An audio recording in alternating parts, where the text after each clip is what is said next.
জীৱনৰ ঘাইপথত ভ্ৰমণ কৰোঁতে সদায় লক্ষ্যৰ ওপৰত দৃষ্টি নিবদ্ধ ৰাখিব। জীৱনৰ ঘাইপথত ভ্ৰমণ কৰোঁতে সদায় লক্ষ্যৰ ওপৰত দৃষ্টি নিবদ্ধ ৰাখিব। ধনাত্মৰ ওপৰতহে চকু দিব, ফুটাটোৰ ওপৰত নহয়। অজ্ঞাত জ্ঞানে আপোনাৰ লক্ষ্য উপনীত হ'বলৈ সহায় কৰে, যদিও আপুনি জানে আপোনাৰ লক্ষ্য কি। প্ৰাচীন কালত এগৰাকী ঋষিয়ে তেখেতৰ শিশুসকলৰ ধনুৰ্বিদ্যা শিক্ষা দি আছিল। তেখেতে লক্ষ্য স্বৰূপ হিচাপে কাঠৰ চৰাই এটা ল'লে আৰু শিষ্যসকলক চৰাইটোৰ চকুটোৱে বনাবলৈ ক'লে। প্ৰথমজন শিষ্যক তেওঁ কি দেখিছে সোধা হ'ল। তেওঁ ক'লে, মই গছবোৰ, ডালবোৰ, পাতবোৰ, আকাশখন আৰু চৰাইটো আৰু চৰাইৰ চকু দেখা পাইছোঁ। ঋষিগৰাকীয়ে শিশুজনক অপেক্ষা কৰিবলৈ ক'লে। তাৰ পিছত তেওঁ দ্বিতীয়জন শিষ্যক এই একে প্ৰশ্নকে কৰিলে। এই শিশুজনে উত্তৰ দিলে, মই কেৱল চৰাইটোৰ চকুটো দেখা পাইছোঁ। ঋষিগৰাকীয়ে তেতিয়া ক'লে, বেছ কথা, তেন্তে খাৰ এৰা। কাৰ্পাত পোনে পোনে গৈ চৰাইটোৰ চকুত বিন্ধিলগৈ। যেতিয়ালৈকে আপোনাৰ দৃষ্টি স্থিৰ কৰিব নোৱাৰে, তেতিয়ালৈকে আমি লক্ষ্যত উপনীত হ'ব নোৱাৰিম। দৃষ্টি স্থিৰ কৰা আৰু মনোযোগ দিয়া টান কাম, কিন্তু এইটো এটা শিক্ষণীয় কৌশল। আপোনাৰ দৃষ্টিক লক্ষ্যত ৰাখক। 1952 চনৰ 4 জুলাই তাৰিখে ফ্লৰেন্স চেডৱিক কেটেলিনা চেনেলটো সাঁতুৰি পাৰ হোৱাৰ বিশ্বৰ প্ৰথম মহিলা হোৱাৰ পদত আছিল।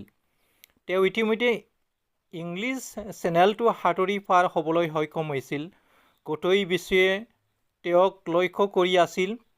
চেডৱিকে দাঁত খুৱলি আৰু হাড় কঁপোৱা জাল আৰু শাৰ্কক মাছক আওকাণ কৰি আগুৱাই গ'ল। তেওঁ পাৰ পাবৰ বাবে প্ৰাণপণে চেষ্টা কৰি আছিল, কিন্তু যেতিয়াই তেওঁ পাৰলৈ চাই পঠাইছিল, তেওঁ কেৱল দাঁত খুৱলিৰ বাদে আন একো দেখা নাছিল। উপকূল নেদেখি তেওঁ প্ৰচেষ্টা এৰি দিলে। কিন্তু যেতিয়া চেডৱিকে জানিব পাৰিলে যে তেওঁৰ উপকূলৰ পৰা কেৱল আধা মাইল থাকোঁতেই সাঁতোৰা বন্ধ কৰিলে, তেওঁ অতি নিৰাশ হ'ল। সাঁতোৰা বন্ধ কৰিলে এইবাবে নহয় যে তেওঁৰ এটা পলায়নবাদী মনোভাৱ আছে, কিন্তু এইবাবে যে তেওঁৰ লক্ষ্যটো দৃষ্টি পৰিধিত নাছিল। তেওঁ ক'লে, মই কোনো অজুহাত দেখুৱাব খোজা নাই। যদি উপকূলটো মোৰ চকুত পৰিলহেঁতেন, মই সাঁতোৰা সম্পূৰ্ণ কৰিবলৈ পাৰিলোহেঁতেন। 2 মাহৰ পিছত তেওঁ কেটেলিনা চেনেল সাঁতুৰিবৰ বাবে উভতি গ'ল। এইবাৰ কিন্তু বেয়া বতৰ স্বত্বেও তেওঁ লক্ষ্যটো মনত ৰাখি চেনেলটো সাঁতুৰি পাৰ হোৱাই নহয়, পুৰুষৰ অভিলেখতকৈ 2 ঘণ্টা আগেয়ে এই কাম কৰিলে। লক্ষ্য কিয় প্ৰয়োজন আমাৰ জীৱনত? ৰ'দালিৰ ধুনীয়া দিন এটা আটাইতকৈ শক্তিশালী আৱৰ্ধক কাঁচ মেগনিফাইং গ্লাছ এখনেৰে কাগজ এখিলা জ্বলাব নোৱাৰে যদিও কাঁচখন লৰাই থকা হয়। কিন্তু কাঁচখন সূৰ্যৰ ৰশ্মি কেন্দ্ৰীভূত কৰি স্থিৰভাৱে ৰশ্মিটো কাগজত এটুকুৰাত পেলাই দিলে কাগজখিলা জ্বলি যায়। এইটোৱেই মনোযোগৰ শক্তি। এজন বাটৰুৱা বাটে বাটে গৈ এটা চাৰিআলিত আহি পালেহি। তেওঁ এজন বয়সস্থ লোকক প্ৰশ্ন কৰিলে, এই বাটটো মোক কোন ঠাইলৈ নিব? আপুনি কলৈ যাবলৈ বিচাৰিছে? মানুহজন তেতিয়া ক'লে, মই নিজে নাজানো মই কলৈ যাব খুজিছোঁ। তেতিয়া বয়সস্থ লোকজন ক'লে, তেন্তে আপুনি যিকোনো এটা বাটেৰে গ'লেই হ'ল। আপুনি যি বাটেৰে নাযাওক কিয়, কথা একেটাই। কথাটো কিমান সঁচা! অজান দেশৰ এলিচ নামৰ কিতাপখনত মেকুৰীটোৱে এলিচক ক'বৰ দৰে, আমি কোন ঠাইলৈ যাম সেইটো ঠিক নহ'লে যিকোনো এটা ৰাস্তা ল'লেই হয়। ধৰি লোৱা হওক, ফুটবল খেলিবলৈ বাবে খেলুৱৈ দলটো খেলপথাৰত উদ্যত হৈ আছে। তেনেতে কোনোবাই আহি গ'ল পোষ্টকেইটা উঠাই লৈ গ'ল। খেলখন কি হ'ব? খেলখনৰ একো বাকী নাথাকিল। জিকা হৰাৰ হিচাপ কেনেকৈ হ'ব? খেলত কোন জিকিল সেইটো কেনেকৈ সিদ্ধান্ত কৰা যায়? লক্ষ্যবিহীন উদ্দীপনা বনজুইৰ দৰে। ই হতাশা আনে, লক্ষ্যস্থানে এটা শিবিৰ ধাৰণা দিয়ে। ক'লৈ যাব সেই কথাটো নজনাকৈ আপুনি বাৰু ৰেল এখনত বা প্লেন এখনত বহিবনে? উত্তৰ হ'ল কেতিয়াও নবহো। তেন্তে মানুহে জীৱনত কোনো এটা লক্ষ্য নোহোৱাকৈ কিয় আগুৱাই যাব? স্বপ্ন। মহান ব্যক্তিসকলৰ থাকে উদ্দেশ্য, আনৰ কথা ইচ্ছা। ৱাশ্বিংটন ইৰভিং। মানুহে লক্ষ্যৰ আগত স্বপ্ন আৰু ইচ্ছাৰ ভুল কৰে। স্বপ্ন আৰু ইচ্ছা এক প্ৰকাৰৰ, আকাংক্ষাৰ বাদে আন একো নহয়। আকাংক্ষা দুৰ্বল, আকাংক্ষা সবল হ'বলৈ হ'লে এইকেইটা বস্তু সমৰ্থনৰ প্ৰয়োজন হ'ব। দিশ, আত্মনিষ্ঠা, দৃঢ়তা, অনুশাসন, নিৰ্ধাৰিত সময়সীমা। এইখিনিয়ে আকাংক্ষা আৰু লক্ষ্যৰ মাজত প্ৰভেদ আনে। লক্ষ্য হ'ল স্বপ্ন, কিন্তু তাৰ মাজত থাকিব এটা নিৰ্ধাৰিত সময়সীমা আৰু এখন কৰ্ম আঁচনি। লক্ষ্য এটা যজ্ঞবান হ'বও পাৰে বা অযজ্ঞবানো হ'ব পাৰে। সি এটা আকাংক্ষা নহয়, বৰং স্বপ্নক বাস্তৱ ৰূপ দিয়া এক প্ৰকাৰৰ আৱেগ। স্বপ্নক বাস্তৱ ৰূপ দিয়াৰ পদক্ষেপ। এটা স্পষ্ট লিখিত লক্ষ্য ৰাখক। দ্বিতীয়, এই লক্ষ্যত উপনীত হ'বলৈ এখন আঁচনি তৈয়াৰ কৰক। তৃতীয়, লক্ষ্যটো আৰু আঁচনিখন দিনটোত দুবাৰকৈ পঢ়ক।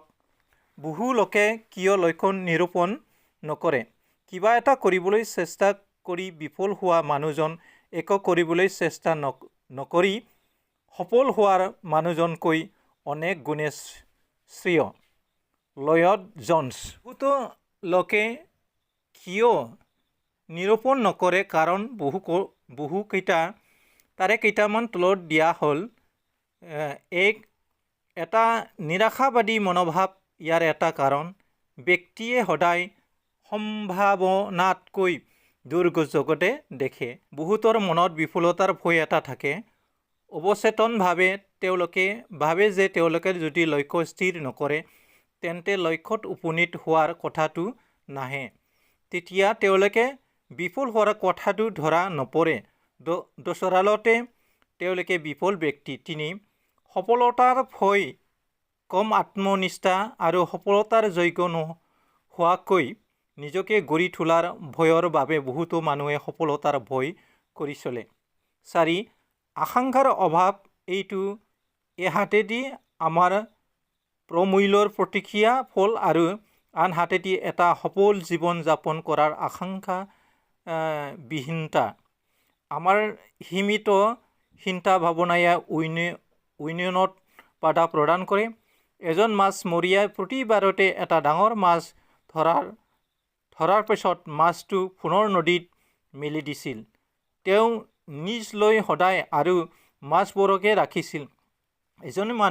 এজন মানুহে মাছমৰীয়াজনৰ এই আচৰিত আচৰণটো দেখি তেওঁ কিয় তেনে কৰিছে এই কথা জানিবলৈ খুজিলে। উত্তৰত মাছমৰীয়াজনে ক'লে, মই এখন সৰু কেৰাহী আছে। বহু মানুহ জীৱনত সফল হ'ব নোৱাৰাৰ মূলতে সৰু কেৰাহীখন। অৰ্থাৎ তেওঁলোকে চিন্তাধাৰা সীমিত। পাঁচ, প্ৰত্যাখ্যানৰ ভয়। মই যদি জীৱনত সফলতা হ'ব নোৱাৰোঁ অন্য লোকে কি ক'ব? ছয়, বিলম্বতা। ব্যক্তিজনে ভাবে কোনো এদিন মই মোৰ লক্ষ্যটো স্থিৰ কৰিম। এই বিলম্বতাৰ লগতে তেওঁৰ আকাংক্ষাহীনতাৰ সম্পৰ্ক আছে। সাত, দুৰ্বল আত্মবিশ্বাস নিষ্ঠা। ব্যক্তিগৰাকী উদ্দীপনা আৰু অনুপ্ৰেৰণাৰ অভাৱ। আঠ, লক্ষ্য নিৰ্ণয় কৰাৰ প্ৰয়োজন সম্পৰ্ক অজ্ঞাত। তেওঁলোকক কোনোৱে লক্ষ্য স্থিৰ কৰাৰ গুৰুত্বৰ কথা শিকোৱা নাই। তেওঁলোকে লক্ষ্য স্থিৰ কৰাৰ গুৰুত্ব কাহানিও বুজা নাই। ন, লক্ষ্য স্থিৰ কৰাৰ জ্ঞানৰ অভাৱত লক্ষ্য স্থিৰ কৰাৰ কৌশল সম্পূৰ্ণ অজ্ঞাত। তেওঁলোকে সহজ পদক্ষেপত লক্ষ্য স্থিৰ কৰাৰ কৌশল জ্ঞানৰ প্ৰয়োজন। লক্ষ্য স্থিৰ কৰাটো দৰাচলতে এলানিৰ পদক্ষেপ। আপুনি যদি প্লেনৰ টিকট এটা কিনি টিকটত কি লিখা থাকে, যাত্ৰা আৰম্ভ কৰা স্থান, লক্ষ্য স্থান, ভ্ৰমণৰ শ্ৰেণী, বেজ, যাত্ৰাৰ তাৰিখ, টিকটৰ অচল হোৱা তাৰিখ। যদি আপুনি কোনো লোকক সোধো তেওঁলোকৰ জীৱনৰ প্ৰধান উদ্দেশ্য কি, তেওঁলোকে খুব সম্ভৱ এটা অস্পষ্ট উত্তৰ দিব। তেওঁলোকে হয়তো ক'ব, মই সফল হ'বলৈ বিচাৰোঁ, সুখী হ'বলৈ বিচাৰোঁ, ভালদৰে জীৱিকা নিৰ্বাহ কৰিবলৈ বিচাৰোঁ ইত্যাদি। এই গোটেইবোৰ উত্তৰৰে একোটা ইচ্ছা, এইবোৰ লক্ষ্য নহয়। লক্ষ্য স্মাৰ্ট শব্দত বুজাব পৰা যায়। এক স্পেচিফিক বা সুস্পষ্ট। উদাহৰণস্বৰূপে মই যদি কওঁ মই ওজন কমাব খোজোঁ, এইটো ইচ্ছাসূচক ভাবক। এই ইচ্ছাসূচক ভাবক লক্ষ্যত ৰূপান্তৰ হ'ব যেতিয়া সুস্পষ্টভাৱে মই ক'ব পাৰোঁ মই 90 দিনত 10 পাউণ্ড ওজন কমাম। 2 মেজাৰেবল বা পৰিমাপটা। যদি কিবা এটা পৰিমাপ কৰিব নোৱাৰি সেইটো মাপ কৰাৰ সম্ভাৱনা নহয়। পৰিমাপৰ জৰিয়তে আমাৰ উন্নয়নৰ ধাৰা কৰিব পৰা যায়। 3 এচিভেবল বা সুসম্পন্ন কৰিব পৰা। এই ধাৰণাৰ অৰ্থ হ'ল কাৰ্য এটাত প্ৰত্যাহ্বান থাকিব লাগিব কিন্তু কাৰ্যৰ লক্ষ্য দৃষ্টিৰ বাহিৰত হ'ব নালাগিব, অন্যথাই ব্যক্তিৰ বাবে ই নিৰাশজনক হ'ব। 4 ৰিয়েলিষ্টিক বা বাস্তৱবাদী। এজন লোকে 30 দিনৰ শৰীৰৰ ওজন 50 পাউণ্ড হ্ৰাস কৰিব বিচৰাটো অবাস্তৱ। 5 টাইম বাউণ্ড বা সময় নিৰপেক্ষ। কোনো এটা কামৰ আৰম্ভণি বা শেষ হোৱাৰ এটা খাটাং দিন থকা প্ৰয়োজন। লক্ষ্য 3 ধৰণৰ হ'ব পাৰে। ৰিচমেডি, এবছৰৰ ভিতৰত পৰিসমাপ্তি। 2 মধ্যমেধি, 3 বছৰৰ ভিতৰত ইয়াৰ পৰিসমাপ্তি দীৰ্ঘম্যাদী। 5 বছৰৰ ভিতৰত ইয়াৰ পৰিসমাপ্তি। কোনো এটা লক্ষ্য 5 বছৰলৈকে দীঘল হ'ব পাৰে কিন্তু তেনে ক্ষেত্ৰত ই জীৱনৰ লক্ষ্যলৈ ৰূপান্তৰ হয়। জীৱনত এটা লক্ষ্য নিৰূপণ কৰাটো অত্যন্ত গুৰুত্বপূৰ্ণ। লক্ষ্যবিহীন হ'লে আমাৰ দৃষ্টিৰ পৰিধি সীমিত হৈ পৰে। সেই সীমিত পৰিণতিয়ে লক্ষ্যত উপনীত হোৱাৰ অসুবিধা পেলায়। লক্ষ্য সুসম্পন্ন কৰা সহজ হয় যেতিয়া লক্ষ্যবোৰ সৰু সৰু গোটত বিভক্ত কৰা যায়। গছৰে জোখিলে জীৱনটো জটিল কিন্তু এংচিকে গ'লে ই সহজ হৈ উঠে। জিন গাৰ্ডন। লক্ষ্যৰ প্ৰকৃতিক আমাৰ জীৱনত 6ডাল দণ্ডযুক্ত এটা চকাৰ দৰে। 1 আমাৰ পৰিয়াল, আমাৰ জীৱন আৰু জীৱিকাৰ কাৰণ হ'ল আমাৰ পৰিয়ালবৰ্গ। 2 আৰ্থিক অৱস্থান, ই আমাৰ কৰ্মজীৱন আৰু আৰ্থিক ক্ষমতা সূচায়। 3 আমাৰ স্বাস্থ্য, যাৰ অবিহনে অকল অৰ্থহীন। 4 মানসিক, ই আমাৰ জ্ঞান বুদ্ধি আদি সূচায়। 5 সামাজিক, প্ৰতিগৰাকী ব্যক্তি আৰু প্ৰতি সন্তানৰে এটা সামাজিক দায়িত্ব আছে যাৰ অবিহনে সহজ বিলুপ্ত হৈ পৰিব। 6 আধ্যাত্মিক, আমাৰ প্ৰমূল্যই আমাৰ নৈতিক আৰু চৰিত্ৰৰ সূচনা কৰে। ই 6ডাল দণ্ডৰ এডাল সঠিক স্থানত নাথাকিলে আপোনাৰ জীৱনটো অসমতুল হৈ উঠে। অলপ পৰ ৰৈ এই কথা ভাবকচোন, আপোনাৰ যদি এই 6ডালৰ যিকোনো এডাল নাথাকে জীৱনটো কেনে হ'ব।